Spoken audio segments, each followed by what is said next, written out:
Lý giải ẩn ý khiến Noãn thua. Đầu tiên là nhiều bạn thắc mắc tại sao Noãn không tranh thủ kết liễu khi Tính ngã xuống và đứng dậy nhiều lần.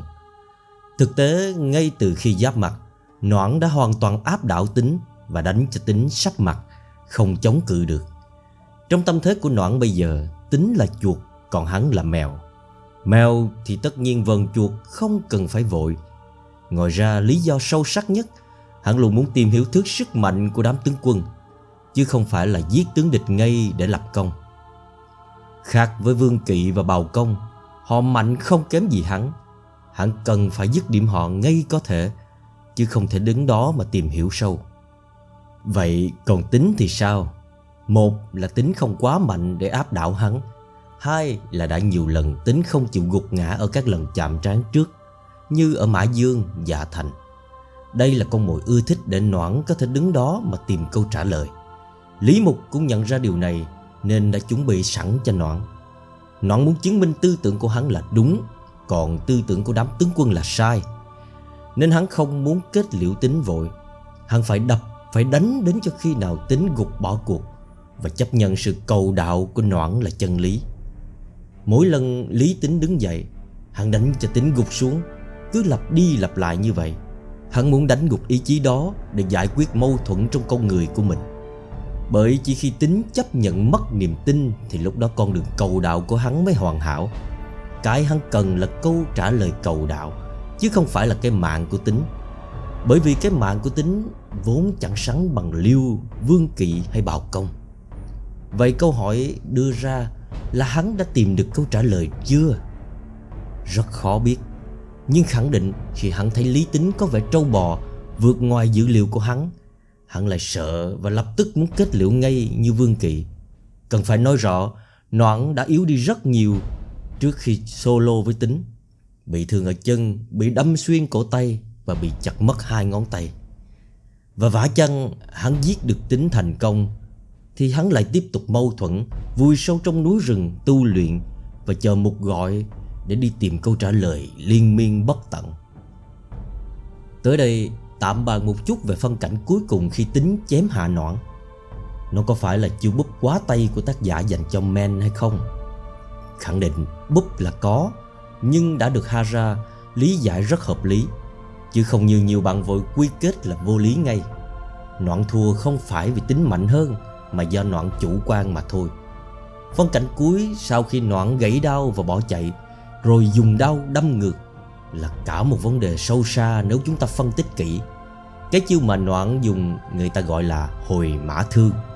Vậy nó như thế nào? Hồi mã thương hay hồi mã thế là một kỹ thuật chiến đấu tay đôi trong các trận chiến bằng thương thời cổ. Tương truyền được phát triển bởi dòng họ Dương gia tướng lừng danh. Kỹ thuật cốt yếu là hồi mã thương nguyên thủy phải gồm 3 yếu tố, đó là vũ khí, thương, phương tiện, ngựa, mã, và chiến thuật, hồi, đột ngột tập kích trở lại.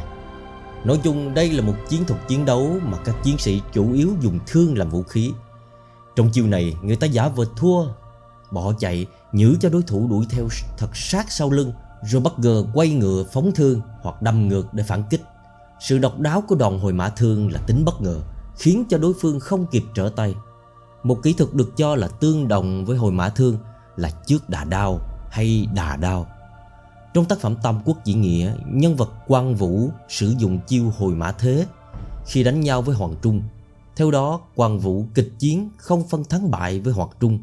Ông ta bèn quay ngựa bỏ chạy, dù Hoàng Trung đuổi theo để bất ngờ xoay thanh đại đao chém ngược lại.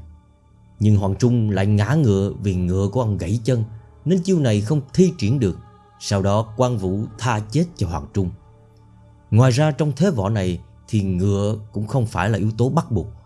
Trong tác phẩm Anh hùng xạ điêu của Kim Dung thì nhân vật Dương Khang đã sử dụng chiêu hồi mã thương để đánh bại Quách Tĩnh.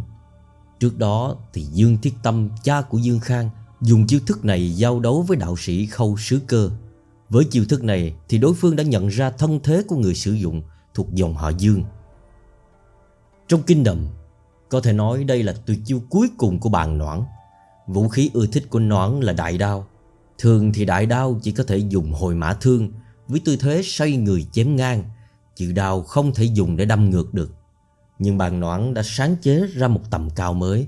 Đó là lợi dụng khi đao gãy, vũ khí này bị gãy sẽ chuyển sang sắc nhọn hệt như một cây thương, có thể dùng để đâm được kẻ địch. Đây là một nước đi khôn ngoan của bàn Noãn. Sở dĩ nếu ban đầu bạn dùng thương thì kẻ địch sẽ đề phòng các đòn đâm ngược, nhưng nếu dùng đao thì kẻ địch sẽ không đề phòng đòn này. Chưa kể một khi đao gãy và bỏ chạy thì tâm lý bình thường chủ quan sẽ đuổi theo truy sát Noãn. Chưa dừng lại ở đó, bàn Noãn biết kết hợp thêm áo choàng vải khá rộng của mình. Điều này đảm bảo che khuất tầm nhìn của đối phương. Một khi Noãn xoay lưng thì khiến kẻ địch không biết là y bỏ chạy thật hay định làm gì. Tóm lại, nếu dùng skill này, phải đảm bảo vũ khí đại đao không được quá xịn, vì nếu không gãy sẽ khó áp dụng chiêu thức này. Điểm yếu của chiêu này là chỉ sử dụng được một lần duy nhất đối với những ai lần đầu chứng kiến. Sở dĩ bàn Noãn thất bại là do Tín đã chứng kiến toàn bộ quá trình từ đầu đến cuối khi Noãn dùng chiêu này để hạ Vương Kỵ. Các bạn đừng lầm sang chiêu bàn Noãn dùng chui đao thụt ngược lại. Đây không phải là hồi mã thương. Noãn không hề bỏ chạy để dụ kẻ địch truy sát. Thực tế thì đòn hồi mã thương này Noãn chỉ sử dụng nó đúng 2 lần, là Vương Kỵ và với Tín mà thôi. Ở đây bàn Noãn không thua về sức mạnh mà thua về chiêu thức. Thực tế nếu Noãn không quay đầu bỏ chạy thì chưa chắc Tín đã dễ dàng hạ gục Noãn trong một đòn. Bởi vì tư thế khi xoay lưng mà dùng skill thất bại thì gần như cầm chắc cái chết, vì tư thế hở sườn rất khó phòng thủ. Ở đây cần nói đến việc mất 2 ngón tay của Noãn, có dụng ý của Hara. Skill hồi mã thương cần dùng 2 tay để nắm thật chặt cán thương, để góc độ đâm nhanh và chính xác. Vì bị thương nên Noãn chỉ dùng một tay, khiến độ nhanh và chính xác giảm đi rất nhiều lần. Không thể phủ nhận Tín đã đọc vị bắt bài quá tốt và tận dụng nó thành công. Cụ thể là biết trước để né đòn rồi mới tiếp cận đối phương. Tóm lại, không phải Noãn yếu hơn mà Noãn tính sai.